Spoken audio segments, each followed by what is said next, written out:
Irmãos, eu escolhi esse texto pela preocupação que tenho com relação a crentes vazios do Espírito Santo. Irmãos, tem uma coisa que me deixa muito preocupado, principalmente na nossa igreja, que é uma igreja de avivamento, né, irmãos? Uma igreja fervorosa, uma igreja de oração. Irmãos, eu fico muito preocupado quando eu vejo as pessoas dia a dia se distanciando-se do Espírito Santo de Deus. Inclusive as igrejas até deixando de pregar batismo com fogo, né? Unção, deixam de pregar os dons do Espírito Santo. Irmãos, eu acho que o crente sem o Espírito Santo de Deus, ele não vai para o céu, irmãos. O crente sem o Espírito de Deus, vazio do Espírito Santo de Deus, ele está perdendo o seu ministério. O livro do Apocalipse diz que não devemos ser frios nem mornos, mas devemos ser cheios do Espírito Santo, né? Então, por isso eu escolhi esse texto, porque Elias, ele é um personagem da Bíblia que eu vejo um dos olhos mais cheios do Espírito Santo da Bíblia. Aleluia. Elias, ele era uma ameaça. Pensam Elias nos dias de hoje, hein? Que será que Elias era um homem destemido, irmãos, e não tinha medo de absolutamente nada, porque ele era cheio do Espírito Santo de Deus. Aleluia. Esse versículo nós encontramos aqui, nós lemos agora. Nós vemos Elias ir até Acabe era o rei, né? Israel. Chega em Acabe e diz assim, em curtas palavras: vive o Senhor, em cuja presença estou, que por esses dias nem chuva e nem orvalho haverá sobre a terra, senão segundo a minha palavra. Amém? Olha a confiança que ele tinha em Deus, a confiança que ele tinha nas suas palavras. Aleluia. Ele sabia que se ele abrisse a boca, Deus iria simplesmente fazer.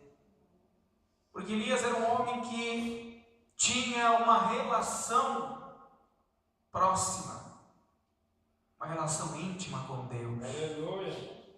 Eu acredito que era um homem que, fiel a Deus, um homem de oração, um homem consagrado a Deus. Aleluia.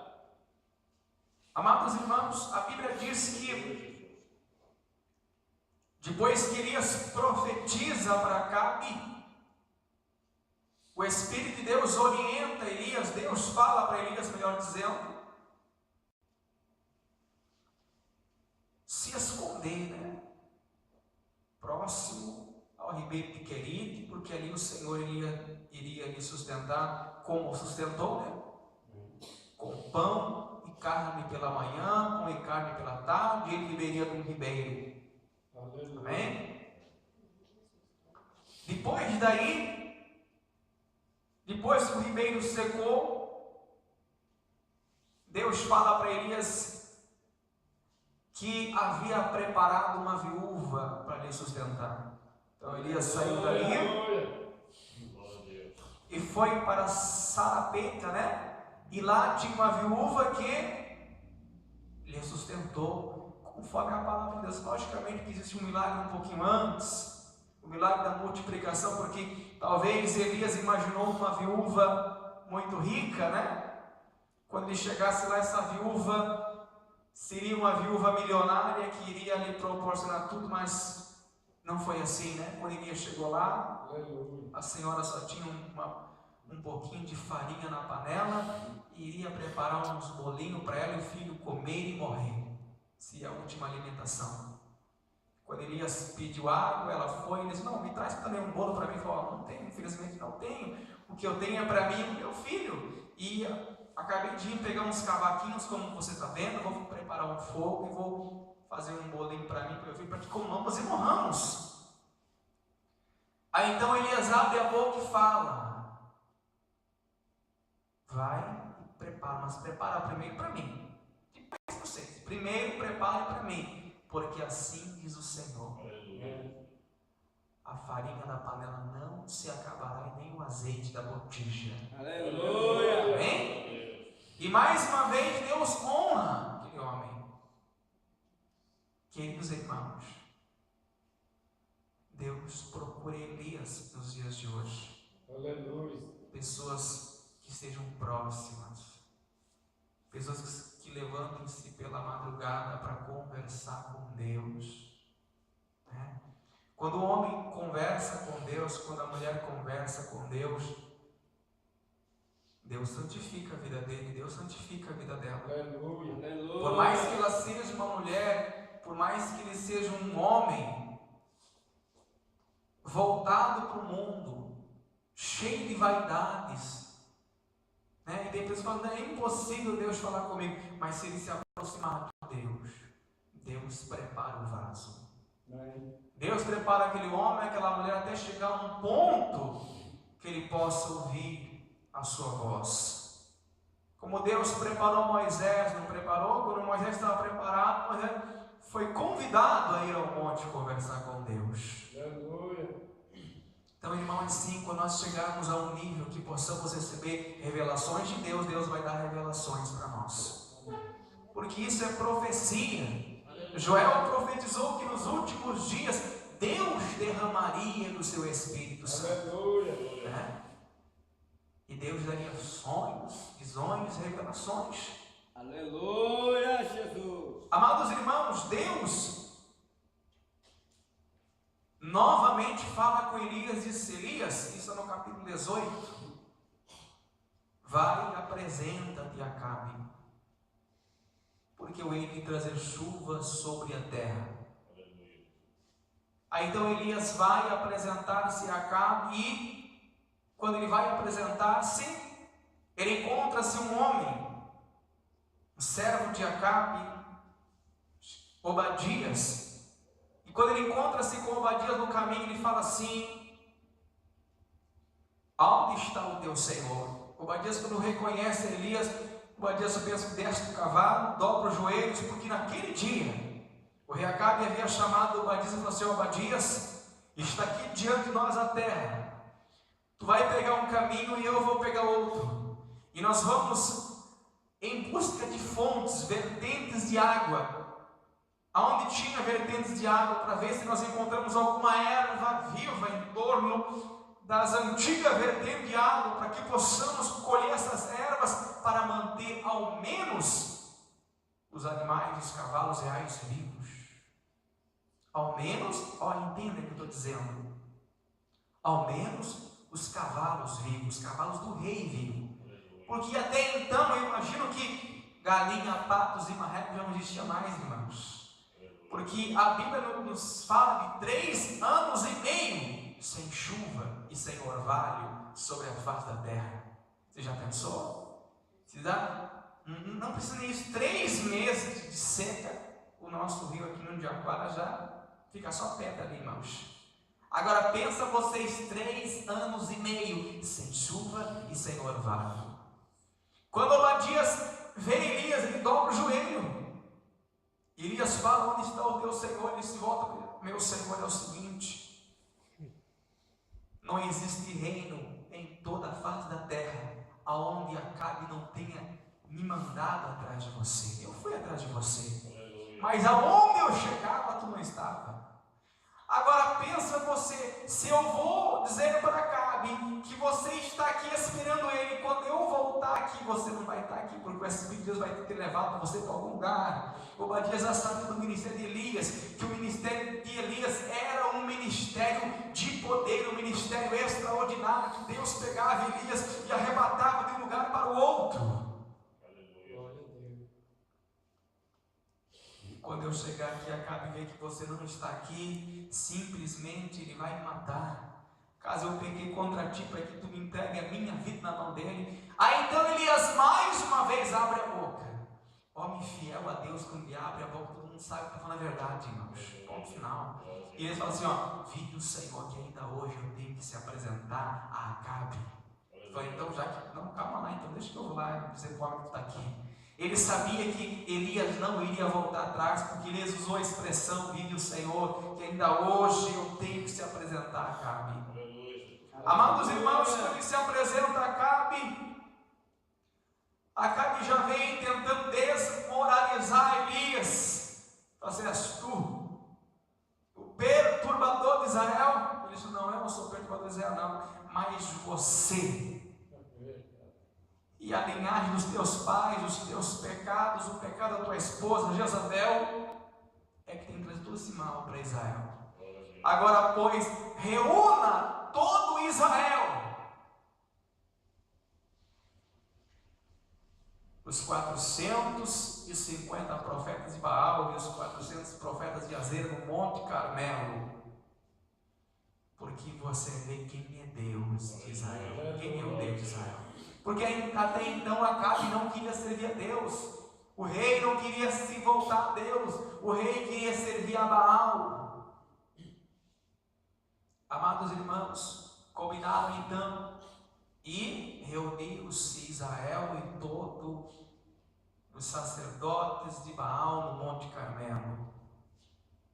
E quando Elias viu o povo, Elias já foi logo falando, até quando vocês vão cochear entre dois pensamentos? A Bíblia diz que o povo se calou, não disse nem que sim, nem que não. Agora, vamos colocar dois bezerros, é isso, irmãos? 2 altares. Que os sacerdotes de Baal dividam um e sirvam e apresentem a Baal. Eu vou pegar um aqui e vou apresentar a Deus. O Deus que responder por fogo, este é Deus. Aleluia. Aí o povo gostou. Sabe por quê? Porque o povo gosta de coisa estranha, né, dentro da igreja, né? O povo gosta de novidade. O povo gosta de ver que se o negócio vai acontecer. Daí o povo riu e gostou. Não, isso é bom. Esse negócio é bom, não. Vamos ver fogo descer de um canto, teve fogo aí. Vamos ver quem que vai mandar fogo.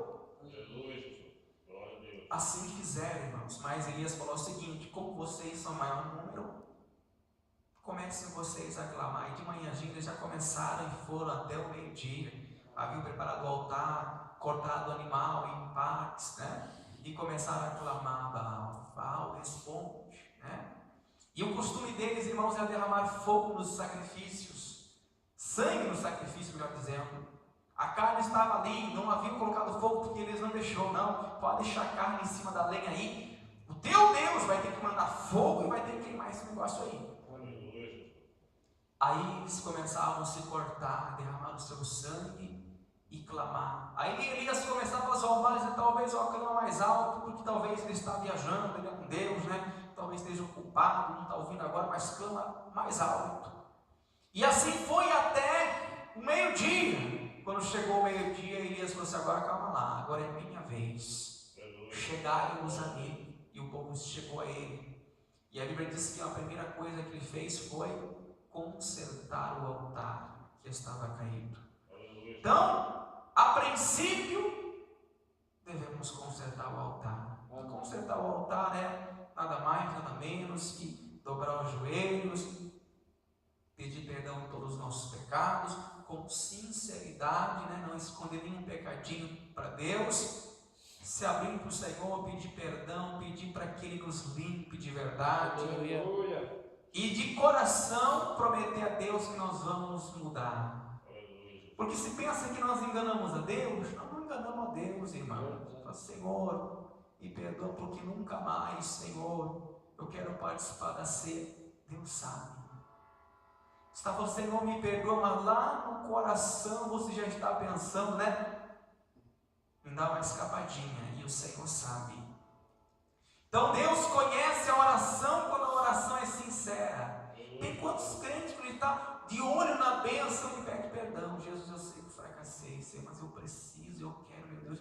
nunca mais, Jesus, eu vou fazer isso. Senhor, meu Deus, eu preciso desse carro novo, Jesus, né? Quem que vai enganar Deus, irmãos? Deus conhece o nosso coração, né? Deus conhece. E Deus sabe até que o carro que nós estamos pedindo é para ir para a praia, né? Ficar uns final de semana inteiro na praia. Deus sabe, irmãos. Talvez é para ir para o carnaval numa outra cidade, né? Deus sabe tudo isso daí. Até por isso que nós não recebemos.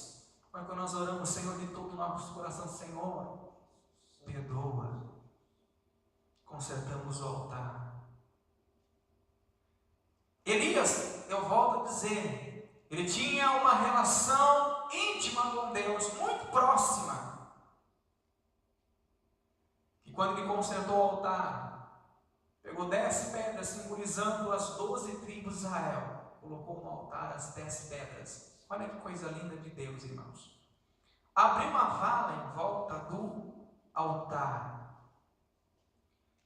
e pediu água. Mas 3 anos e meio não havia água. Alguns historiadores dizem que haviam 3 talhas reservadas. Se eu me achar isso, mas eu li em algum lugar, reservada na cidade. Isso era primícia, era algo do rei, né? E Elias exigiu esta água. Não, eu quero esta água, pode trazer aqui, nós vamos derramar essa água agora. Se você for ver na Bíblia, Elias manda jogar água, lenha molhada, pega fogo, irmãos? Não pega não, né? Molha. A Bíblia diz que eles molharam a segunda vez, primeira, segunda, terceira, até que a lenha encharcou. Inclusive a vala que eles haviam aberto encheu de água. Então, impossível de pegar fogo. Agora a Bíblia diz que Elias se volta a Deus e faz uma oração ali no momento de apresentar aquela oferta a Deus, a oferta de manjar, né? Dos manjares. E faz uma oração a Deus. E Elias diz: Senhor Deus, se volta para nós, né? Mostra para esse povo quem que é Deus sobre Israel. Mostra para esse povo que se ele está comigo. Estou falando as minhas palavras. Se você for ler, você vai ver que é exatamente isso. Aí Deus mandou o fogo dos céus. Aleluia. E o fogo desceu, consumiu, usei a expressão consumiu a carne que estava no altar, a lenha, aleluia, a pedra, e lambeu a água. Aleluia.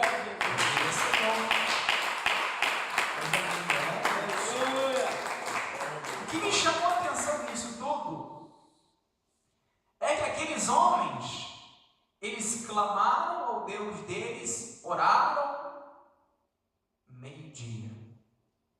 Um meio-dia inteiro não houve resposta. E o homem de Deus, eu penso que não fez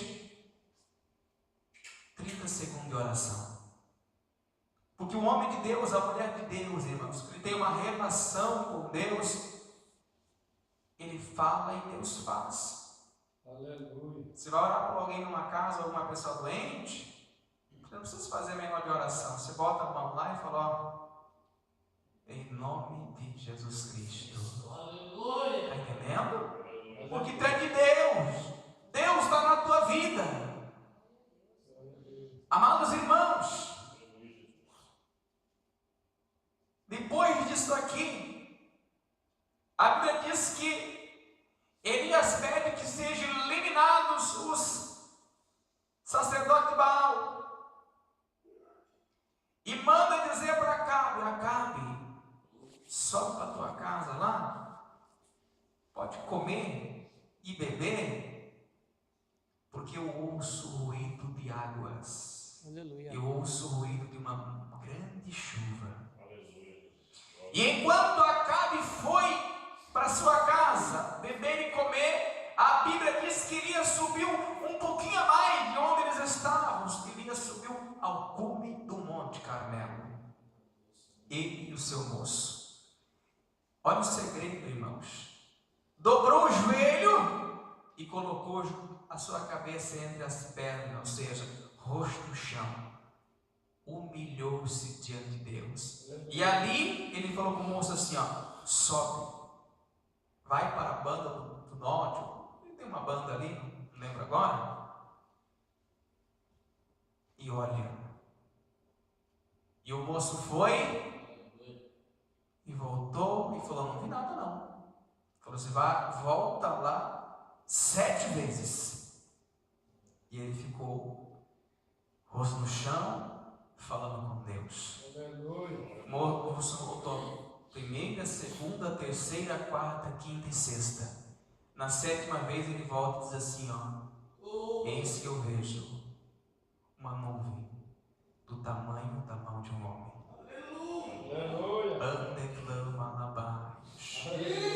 Aí então Elias fala assim, então corre, diz e Acabe, aparelhem os cavalos, porque senão a chuva vai te pegar no caminho. Aleluia. Do homem, da mulher que serve a Deus. Ele pode ver as coisas assim, irmãos, numa situação muito difícil, mas de longe ele vê chuva, de longe ele vê bênção, de longe ele vê portas abertas. Sabe por quê? Porque ele tem